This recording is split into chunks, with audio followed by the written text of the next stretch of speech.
sorte de boudoir tout capitonné en soie à bouquet rose sur un fond bleu pâle. Les meubles bas en bois doré, couverts d'étoffes pareilles à celles des murs, étaient d'une admirable finesse. Georges reconnaissait des gens célèbres, la duchesse de Terracine, le comte et la comtesse de Ravenel, le général prince d'Andremont, la toute belle marquise des Thunes, puis toutes ceux et toutes celles qu'on voit aux premières représentations.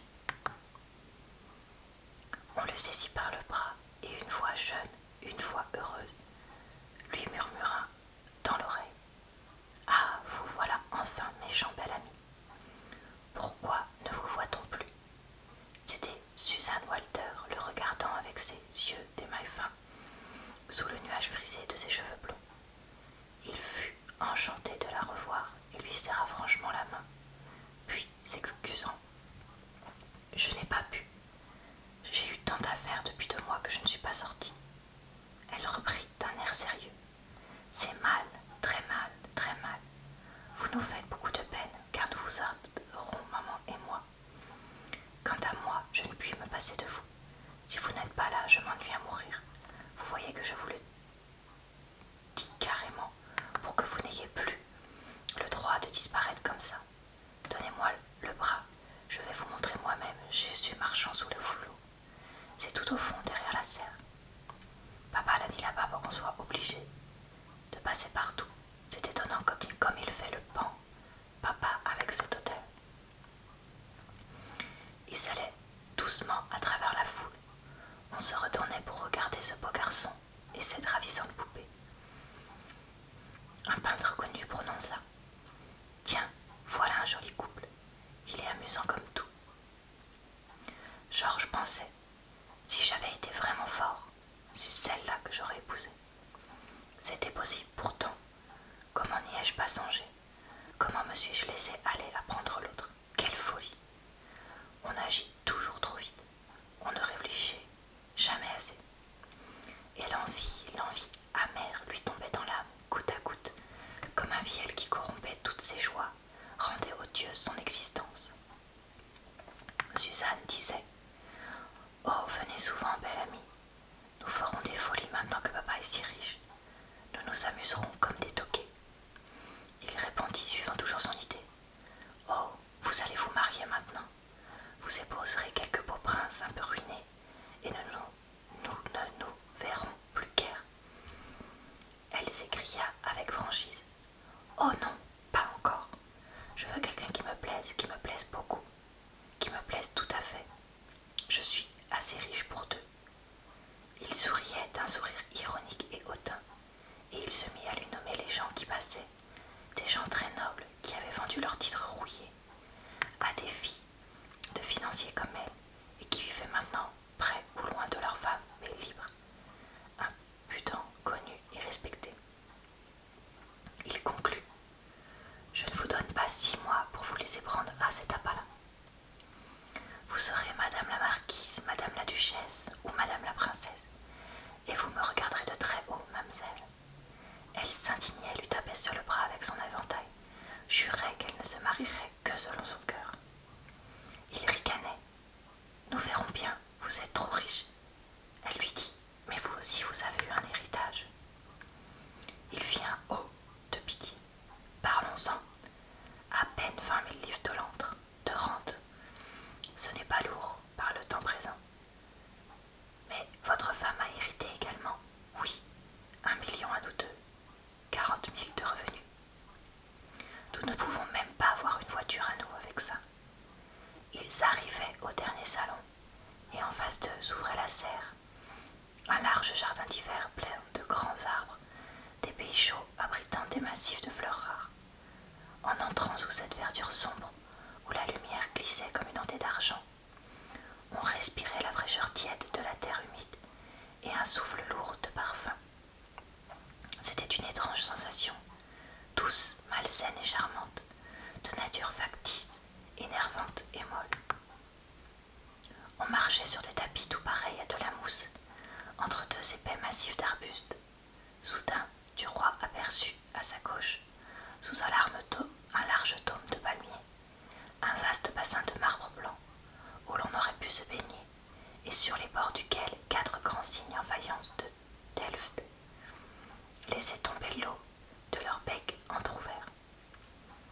Le fond du bassin était sablé de poudre d'or, et l'on voyait nager dedans quelques énormes poissons rouges, bizarres monstres chinois aux œufs saillants, aux écailles bordées de bleu, sortes de mandarins des sondes, qui rappelaient, errants et suspendus ainsi sur ce fond d'or, les étranges broderies de là-bas. Le journaliste s'arrêta le cœur battant. Il se disait: voilà, voilà du luxe, voilà les maisons où il faut vivre. D'autres y sont parvenus, pourquoi n'y arriverais-je point? Il songeait aux moyens, n'en trouvait pas sur le champ, et s'irritait de son impuissance. Sa compagne ne parlait plus, un peu songeuse. Il la regarda de côté, et il pensa encore une fois. Il suffisait pourtant d'épouser cette marionnette de chair. Mais Suzanne, tout à coup, parut se réveiller.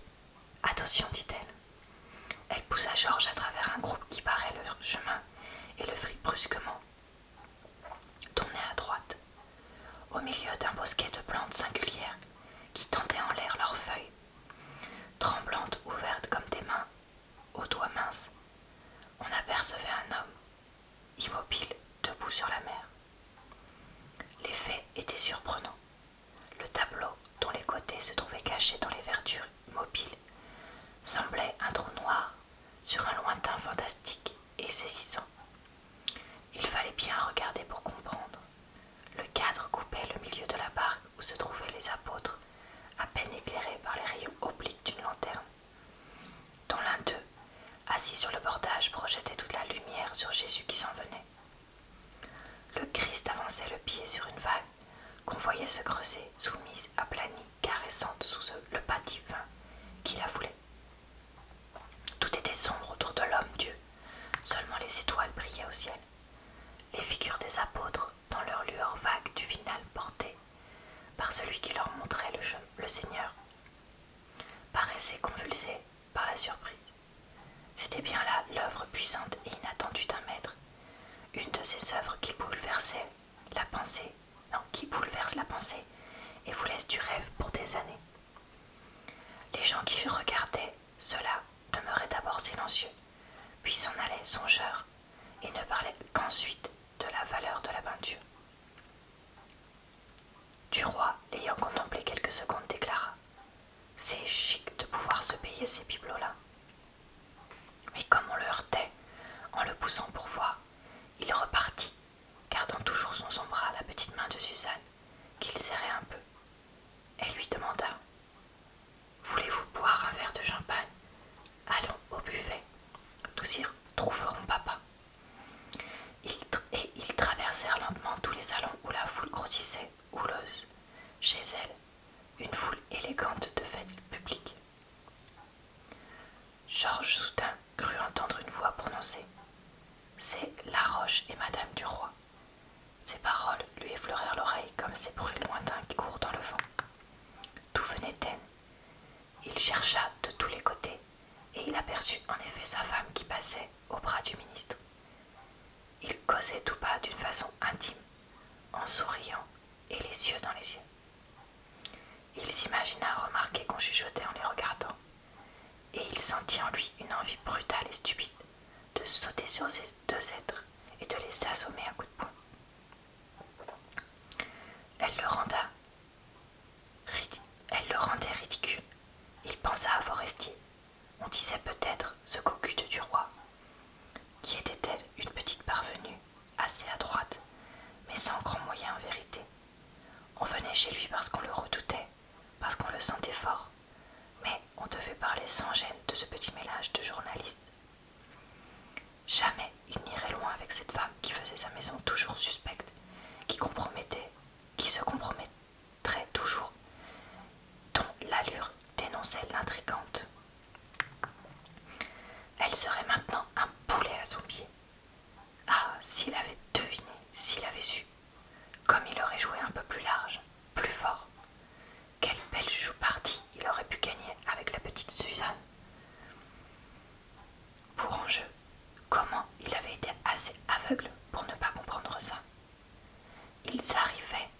salle à manger, une immense pièce à colonnes de marbre au mur tendu de vieux gobelins.